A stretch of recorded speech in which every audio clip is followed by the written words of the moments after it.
On this episode of Resiweek, TIO gets some investment dollars, YouTube TV is on your TV, IoT Z-Wave security gets upgraded again, and Prosource has an ambitious growth plan. All this and more on this episode of Resiweek.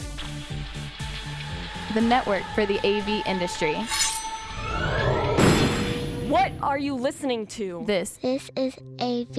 This is AVNation. This is AVNation. Support for AVNation is brought to you by Middle Atlantic. This is Resiweek, episode 62, Confusing Her. This is Resiweek. Welcome to Resiweek. This is your weekly wrap-up of all the latest news and stories for the residential AV industry. I'm your host, Matt D. Scott for AVNation.tv. And today I am pleased to be joined by Mitch Klein. He is the Executive Director of the Z-Wave Alliance. How are you, sir? Doing fabulous, and good day to you and all your listeners. All our listeners. And viewers, too, I guess. Yeah, viewers, too. That's so kind of you, thinking that they're multiple. They are multiple, and the reason for that is because we have the one and only Jeremy Glowacki, the editor of Residential Systems, with us today as well. How are you, sir? I'm doing great. Thanks for that. That's an impressive introduction, and feel great to be back now. Thank you. That's what I'm all about, is great introductions. And having people smarter than me on the show to, make up for me. And I'm here too. That's the way to kick it off. All right, gentlemen, let's jump right into an article that comes to us from CE Pro and Jason Knott. TIO, that you may know of as Turn It On, has received some additional funding from an angel investment firm called Venture South. The fun part of the story is that, one, they don't disclose what that investment was, but they seem to be pretty excited about it. So, Jeremy, I want to come straight to you with this. Is this something, TIO, they've been around for a couple of years now. We've done some stories on them in the past. And recently at this Home Tech, they won a Mark of Excellence award as well. But Jeremy, is this something that is required for them to stay relevant in the space? Well, I don't know much about their finances, so it's hard for me to say, but I think that it shows that there's some investors, obviously, that have confidence in them, that they're specifically looking at tech companies. I think that it's a brand that, since it was acquired in 2015, has been more stabilized as far as its relevancy and presence in the channel. They had like their ups and downs for sure before that, and back to the Colorado VNet days when that technology originated. It was a bit of a rocky road. So this to me shows that there's some stability there, perhaps with their finances at least. But they seem to have smart guys at the helm there. They have some good reviews that I've read. I haven't experienced the product personally, but I read something like this and it looks like, well, these are generally smart people at these investment companies. Some of this is state supported. There's a North Carolina angle there, I believe, or the Carolinas, Southeast specifically as well. So it looks like investment in companies that are going to be hiring people in those areas. One of their stipulations was that they hire some set number of people within a city there. So it sounds like a local investment plan as well, as encouraged by smart home technology. Very good. Mitch, is something like this, not just the investment, but the fact that they're garnering that third party outside of the industry investment, is that something to give dealers or potential dealers a better feeling when looking at maybe demoing TIO or looking at adding it to their portfolio? Honestly, I don't think that's relevant, to be quite candid. I think from an investment perspective, when you look at the numbers and depending on whose research you read, and I get this stuff all the time and I meet with a lot of different research firms, the numbers are very big. I mean, how many bazillion, gazillion dollars in the IoT, and then of that, what segment is the smart home, and that smart home's going to be, I don't know, let's say $122 billion by the year 2020 or 2025. You have investment companies that want to get involved. They want a piece of that. How they ended up coming to TO or TIO or whatever we're calling it, I can't say. And of course, like Jeremy, I don't know much about their finance. It's certainly encouraging to know that they have some more money backing behind them. But from my perspective, look, Google's put a lot of money into Revolve, and it's not just about the money. What you really need to look at is, who is this company? What is the platform they're using? Who is their target audience? Is it niche? I mean, it's a lot of moving parts to it. To me, the finance part of it is like after you've come up with the rest. And yeah, I don't know much about TO, but what is the longevity expectation for yet another proprietary platform? Yeah, that's a good debate. Let's have it. Very good. All right, gentlemen, let's move on from there into something that came down late last week. YouTube is jumping into TV. And by that, I mean they now are offering a YouTube TV package that's going to go head-to-head against Sling DirecTV and PlayStation View as your live broadcast over the web package solution. Now, they're rolling this out initially over something like 5 states fairly extensively, and in various amounts in other locations. Gentlemen, how big of a deal is this that YouTube is finally into the official live TV space? Yeah, I'll jump on that one to start. Go for it. I think it's wildly exciting and is confusing as hell. I mean, just go back to that chart you just showed. Yeah, it's brutal. I can't read that chart. Well, they need to break it down further. Yeah, that's not enough. I want to know what programs on A&E am I getting? It is so freaking confusing, and there's so much good content. And unfortunately, it's not always coming out of those 4 major networks that, ABC, CBS, NBC, and Fox. It's coming out of A&E and History and Lifetime. And wow, is this confusing. So I talked to my millennial son, or one of my millennial sons, and he said, okay, what do we do? He just moved into a new condo. And I said, this is a great time. You can cut the cord. You don't have to go with the big, expensive $150 a month. And his response to me was, yeah, but if you cut the cord, then they charge you the same amount just to get the internet. What am I going to do about that? So I need the internet to get YouTube. So if I get the YouTube without the Comcast or the Verizon or whichever platform you're using, the numbers just don't work. So I'm trying to figure this out. So it's great that YouTube's doing it. I'm really excited. I would like someone to explain to me how I can cut my cord and go with one of these, and then which one of those makes sense. It's great stuff. Well, I'm going to argue that I'm not the person to ask because I'm Canadian and we don't have any of this stuff. So we got nothing. Yeah, it's Canada. Yes. No, you get BBC 1, 2, and 3. That's it, right? No, we get the others. We just don't get the web TV packages in the same without the Cable Co subscription. Just get the curling sports channel. Yes. All curling. All 24-hour curling. Yes. But the nice thing is they have the 4K cameras that go over the little bullseye thing that they throw the rock at, maybe? I don't watch curling. No, but what I found really exciting about this is, yeah, obviously, if you dump the $150, cable package, you're going from that add-on of internet service to a standalone internet service with the bandwidth required to do this. But is this not just another arguably great potential leap to actual web TV and actually having your TV on the wall and that single network cable going to it, and that's it? Am I wrong, Jeremy? Getting closer. I think that one of the points that was made in the review is the limitations. Obviously, the markets are limited now because they're just in test markets. But the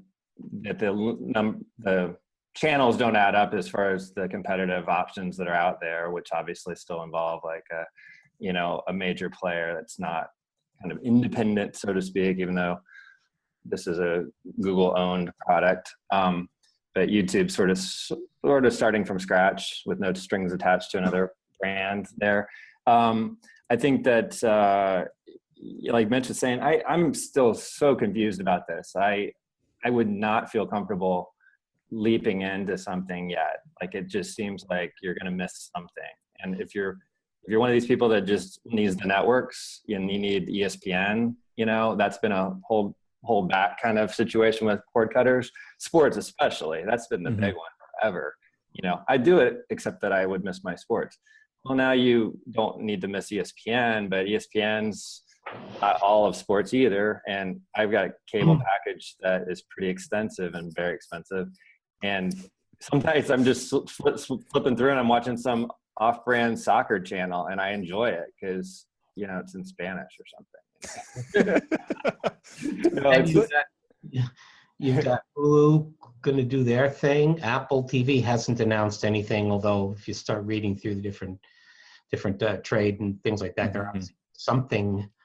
It's about working on it. Is there a word such as confusing her? Because that's about what it's going to get. Yeah, it is to the point where, and where I try to balance is because we do so much resi, and we have a lot of, in my own personal company, we have a wide variety of customers, but we do have all those clients that are buying those Android boxes and the Android TV boxes that are getting gray market or illegal, depending how you want to look at it, web streams. And I think the market is getting to the point where you're going to actually have to have a way to legally obtain some of that stuff. And I'm not saying YouTube's the way to go, but it's going to be a combination of all this stuff.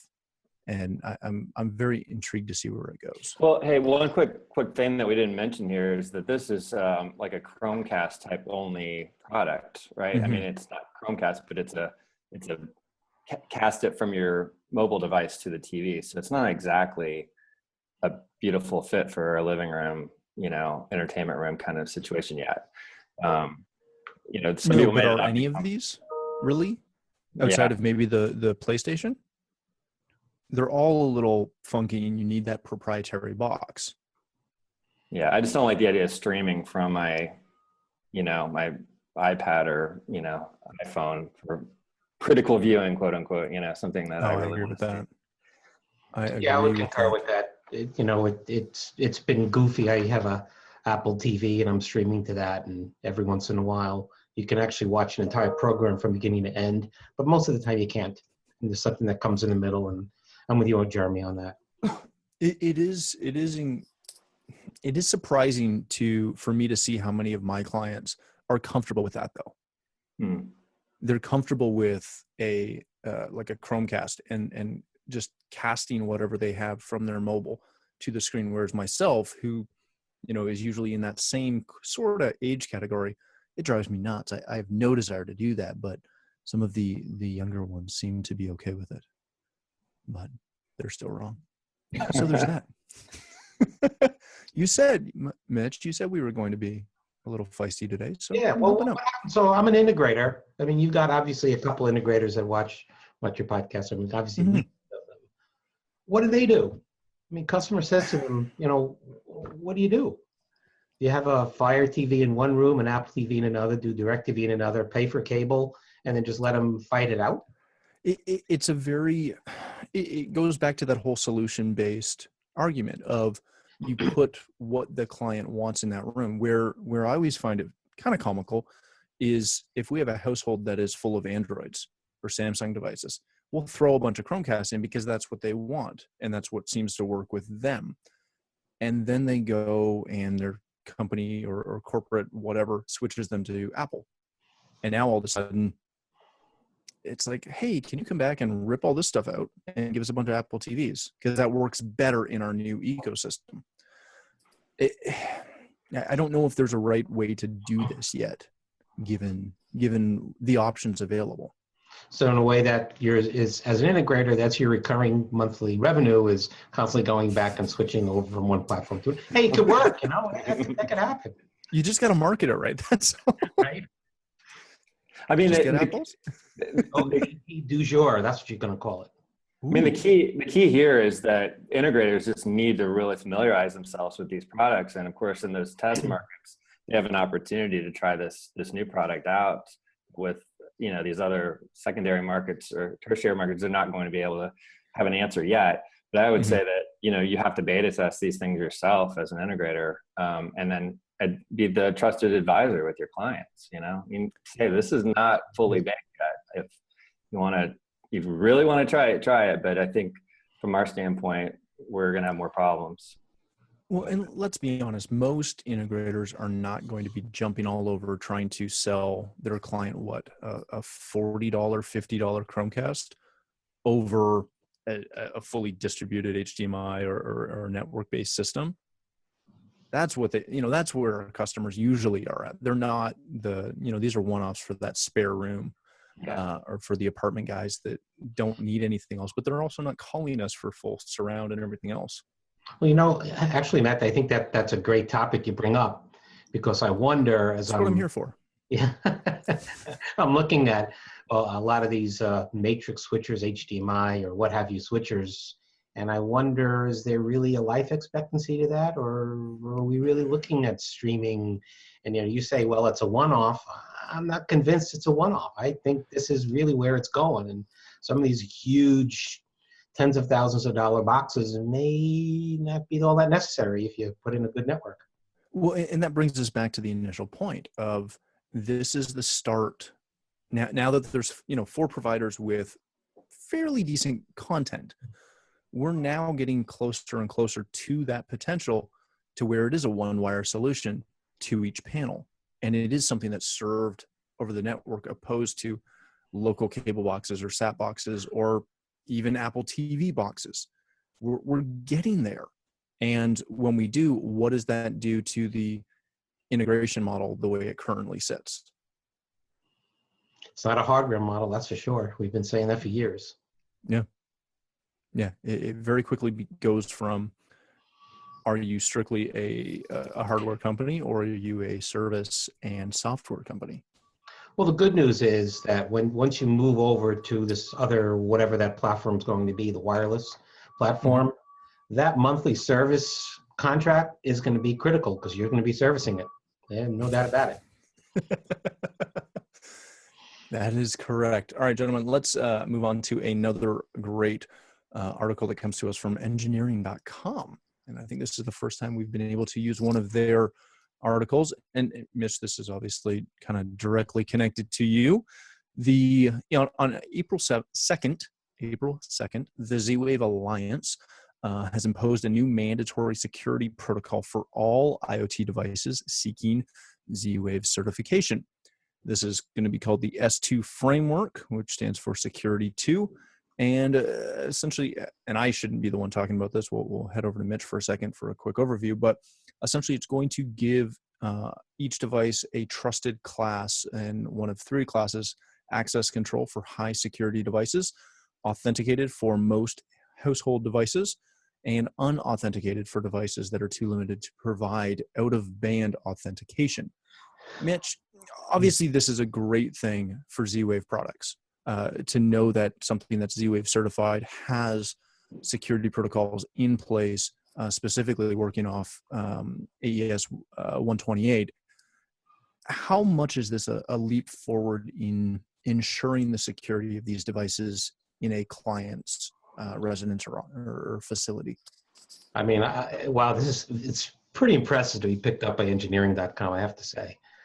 This is a topic I could definitely go off for quite a long time on, and I won't bore you with that, but just to put a bit of perspective into it. The Z-Wave platform has never been hacked. There is already and has always been security embedded into Z-Wave products. Only it's been optional for a lot of devices. It's never been optional for access devices or gateways. Mm-hmm. And I would have to say this is more of a happy coincidence in terms of timing, because of all the obvious high-profile hacks and DNS and things like that. This is something we've been working on for over 4 years.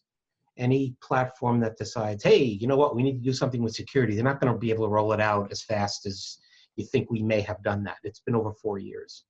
And what this does is it locks down two of the potential vulnerabilities in the smart home. One, of course, we know is internet access. As soon as one accesses your home through the internet, through the cloud, whatever you want to call it, there's vulnerability. And S2 addresses that, and I won't bore you with the details unless your listeners really want to hear it. But it addresses it through a tunnel, which is exceptionally tight. The second piece is really what's called the man-in-the-middle attack.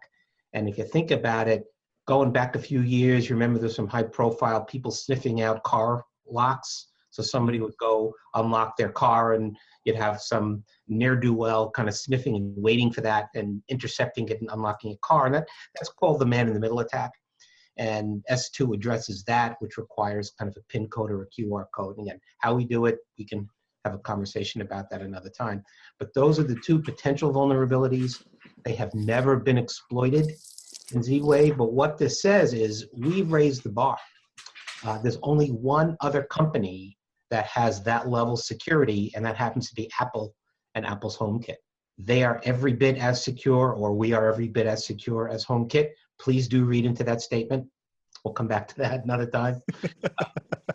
But there's no one else, no one, not Amazon, nobody, not Zigbee, not Wi-Fi, not Bluetooth. They're all exceptionally vulnerable, and they have not really addressed those vulnerabilities at this time.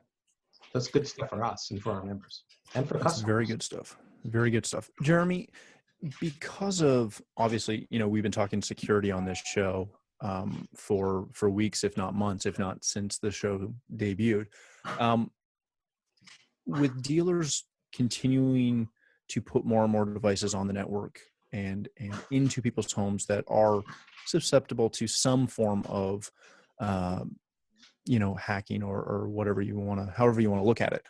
How important is this for integrators to know that they can put in a Z-Wave device that has been certified, and not only was it safe and secure beforehand, but it's even more so secure today? I think it's a great peace of mind statement there by Z-Wave, to be honest. And I still think I listened to last week's show, and you were talking about security from the topic at the HTSA conference, and the idea of contractually including something about security from the integrator standpoint, protecting yourself. I mean, I think all of that's so important, and I thought that was a great topic you guys discussed, and service plans and all that, and making sure the network itself has security. But these devices, you don't want to have that vulnerability that you've read about, especially if you're a high net worth individual. Those are issues that I'm sure come to mind for those folks, and it depends on what they're into, what they're going to add to the network. But to know that this family of products is secure, and the fact that it took 4 years, that's an interesting detail there that I had no idea about, that Mitch mentioned. I think that's really fascinating, that this is not just a reaction type of move. This is something that's been in the works, and has taken a lot of brain power to pull together. I think there's a good message there for the industry to be able to take to their customers. Mm-hmm. Well, I know I was recently in a training class, and Z-Wave certification came up, and again, it was something that I was aware that the process was fairly in depth, but I will say that out of the other 30 or so dealers in the room, only 2 of them realized that it wasn't just hey, you send your product off and it gets a stamp. That it's actually a deep sorry, but there are things that are that simple. I can definitely tell you, share the emails from those that have had to send their stuff back for certification several times because they didn't get it. It's a deep dive, and you must adhere to the qualifications before we will allow you to sell your product commercially. And we also have the Z-Wave police out there. I mean, I have a technical director that's constantly going after people who are putting the badge and not getting the certification. You play whack-a-mole, bam, there's, another one. Go with the brands and Well, and that's the thing, is that's all just stuff that as a dealer gives me peace of mind, knowing that I can comfortably put this into someone's home. knowing that it's going to work, because let's be honest, IoT is still a little bit of a Wild West situation. Gentlemen, just to put it in perspective, just quickly, UA is embedded into over 90% of the monitored security panels in North America. What that means is we as an organization, obviously we have a stake in the game to make sure the stuff is secure, but it means on the other end, companies like Vivint, Alarm.com, ADT, 2Gig, I mean, I can go on, and all of the lock companies, they obviously believe that it's being done properly and it's tightly and secured. Very good. All right, gentlemen, let's hit just a quick last story as we go. This comes to us from Residential Systems. Prosource is envisioning 800 members in 5 years. The quick hits to get out of this is that Prosource is obviously growing quite substantially. This past year, they added 58 new custom installers and about $100 million in new member volume. Jeremy, is this just another buying group, if you will, that is doing well in the current economy, or does this speak to something a little deeper? It's a good question. I don't know the exact answer, but all the buying groups seem to be adding members, and this is a bigger buying group. And the fact that they're going for those types of numbers, I'm just shocked at how many members of this industry there are potentially for a buying group. It always seems like a very intimate type of industry to me when you see somebody saying we're going to add this many. Buying groups used to be sort of an exclusive kind of club, and there was a reason for that. You need to give the manufacturers confidence that these are, companies that are not going to go under. Your confidence in doing business with them, and we've signed off on them. So that's like one thing. It's amazing that they're out there, they're available to add, at least in their estimates, to grow that much in a short amount of time. The other buying groups that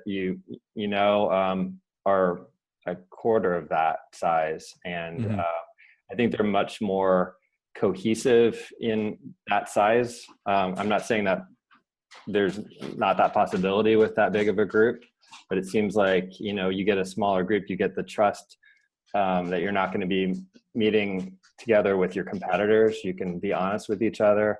A lot of these meetings are really about sort of talking about trade secrets in a way, things that you do to be successful in your market. You don't want the people that are your next door neighbor companies to be there, picking up on all your ideas. So I don't know how they're going to pull that off, but that's another story.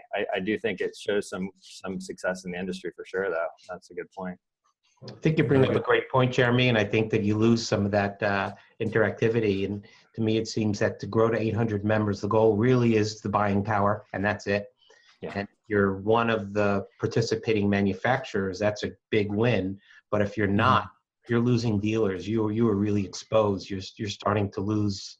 So it could cut either way. But I don't see being in Pro Group with 800 members and having deep discussions with everyone on how you're marketing your business. I don't think that's going to happen. Because when you look at their plan to have 800 members, would kind of say that there's arguably 800 markets. And I'm not saying that's inaccurate, but I don't know if in North America there's 800 solid, high-value residential markets. Only in Minnesota, by the Thousand Lakes, there's a each lake gets its own. one gets a mark. Where did that come from? I have no idea. That's fantastic. I know. Mitch, one other question I had for you though is the attraction to buying groups like this, like Prosource, is the attraction strictly the buying power?